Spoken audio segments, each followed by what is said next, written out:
Hammaga assalomu alaykum jigarlar. Bu videoda men sizlarga любой odamni shokka tushirib qo'yadigan top 3 ta fishkani ko'rsatib o'taman. Bu fishkalarni sizlarga ko'rsatishimdan oldin sizlarga o'zimning shaxsiy akkaunt savdo kanalimni tavsiya qilmoqchiman. Bu kanalda sizlar old akkaunt deysizlarmi yoki donatorskiy akkaunt deysizlarmi, hammasi topiladi. Eng muhimi akkauntlarimiz narxlari arzon va 100% ishonchli. Bu kanal silkasidan mana shu ekranda ko'rsatilgan Telegram kanalimdan olishingiz mumkin. Bo'lmasa masalan ko'p kuttirmasdan tizim fishkalarni ko'rsatib beraman. Videoga like bosib obuna bo'lib qo'ygan bo'lsangiz, biz boshladik.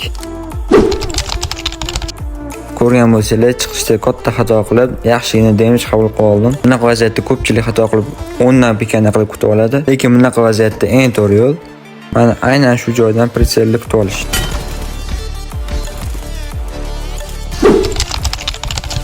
Ikkinchi vaziyatda biz senterdan kelyapmiz. Protivnik bo'lsa bizani to'g'ridan yugurib chiqishimizdan kutyapti. Lekin biz u kutmagan joydan zarba beramiz. Ya'ni mana shu korobkalar ustiga sakrab chiqib otib tashlaymiz. Ko'rganinglardek protivnik o'qi deyarli bizga tegani ham yo'q.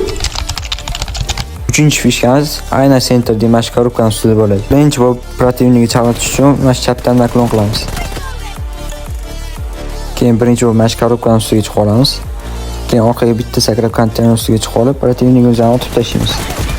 Nima bitta o'xshab qoldi deysizlarmi? Aynan shunaqa deydiganlar uchun xuddi shunaqa momentda bitta ko'ramiz. Agar sizlar rostdan TDMda pro yo'q bo'lmoqchi bo'lsanglar, buning uchun ko'proq TDM turniri o'ynab, opti yosh kerak. TDM turnirlarini bo'lsa men Telegram kanalimdan topsanglar bo'ladi. Demak, jigarlar, bugungi videomiz tugadi. Agar videodan sizlar ozgina bo'lsa ham opti olgan bo'lsanglar, videoga like bosib obuna bo'lib qo'yishni esdan chiqarmanglar.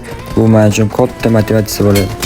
Agar qanaqadir momentda qiynalayotgan bo'lsanglar, o'shani kommentariyga yozib ketinglar. Keyingi video aynan shu haqida bo'ladi.